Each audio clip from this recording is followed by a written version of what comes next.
මේ අදත් මේ පොසොන් පොය දාසේ පොඩි ධර්ම සාකච්ඡාවක් කරා නම් හොඳයි කියලා හිතුණා මට. මම පුතා දන්න විදිහේ පුංචි සාකච්ඡාවක් අපි කරමුත් දැන්. හරි. සෙල දෙනාටම සුවපත් වේවා. මම අද තාත්තගෙන් පොඩි ප්‍රශ්නයක් අහන්නම්කෝ. දැන් තාත්තා මම මෙතෙන්ද ගේනවා ලොකු ලස්සන පුම්බපු බැලුමක්. එතකොට ඒක දැකලා මෙතන ඉන්නවා අවුරුදු 5ක 7ක ළමයෙකුයි අවුරුද්දක්වත් නැති ළමයෙකුයි මෙතන ඉන්නවා. එතකොට ඔය ලස්සන පුම්බපු බැලුම දැකලා ඒ අවුරුදු 5ක 7ක ළමයාද කෙලෙස් ඇති කරගන්නේ නැත්නම් අර පොඩිම ළමයා? අර 5 6 විතර ළමයා නේද පුතේ කෙලෙස් ඇති කරගන්නේ. එයාට බැලුමක් තියනවා කියලා එන්නේ එතන. ඔව් එහෙම තමයි. ඉතින් තාත්තා ඒක දන්නවනේ.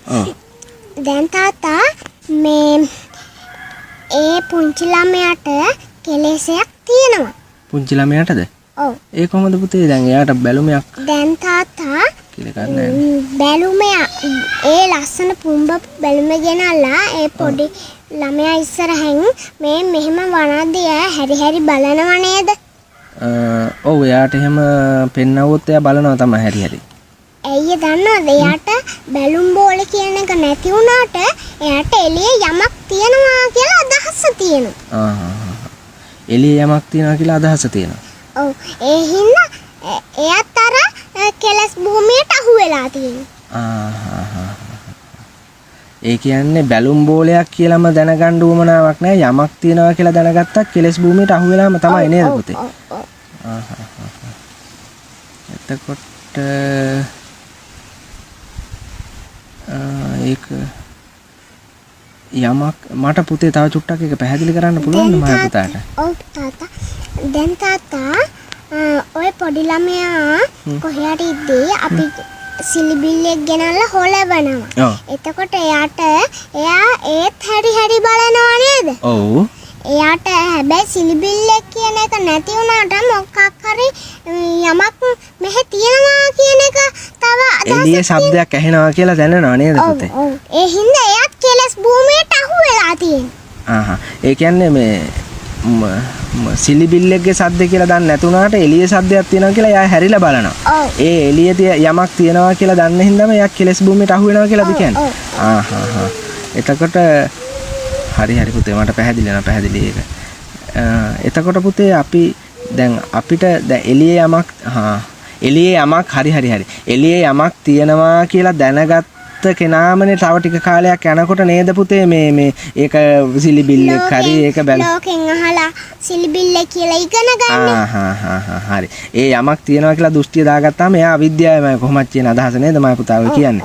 හරි පුතේ. එතකොට මම පුතා දැන් අපි කියමුකෝ දැන් රහතන් වහන්සේ කෙනෙකු කියලා උන්වහන්සේ වුණත් දැන් එළියේ එහෙම යමක් තියනවා එහෙම සද්දයක් එළියේ ඇහෙනවා උන්වහන්සේටත් යමක් පේනවා.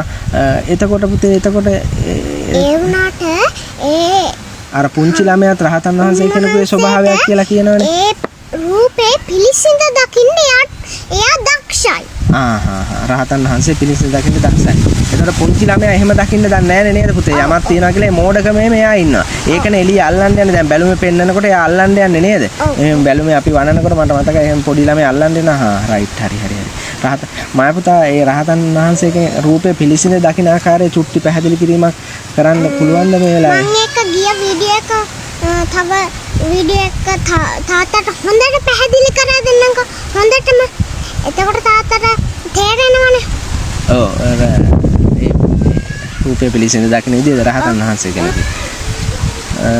දැන් බැලන් කාන්න මේ හරි පුතේ ගොඩක් ස්තුතියි ගොඩක් පිං සිද්ධ වෙනවා බුස්සර්ණා දෙවියන්ට අපච්චිට එතුම අරිහත් ඵලයන් ලබන්න මේ සියලු කුසල හේතු වෙන වාසනාවෙන් ලෝකේ සියලු සත්‍යයන්ට නිර්වාණය අවබෝධ වෙන්න මේ සියලු පිං මේ ධර්ම දේශනාව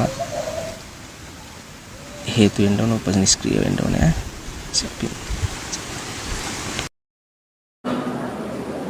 Asmayinika dosesu Vinnam Bhoti Mahakam Iradosani Kettani Moradosayam Kaja Asmayinika අයං හෝති මහඵලං ඉන දෝසානි කෙත්තානි ඉච්ඡා දෝසායං පජ තස්මානි විරති චේ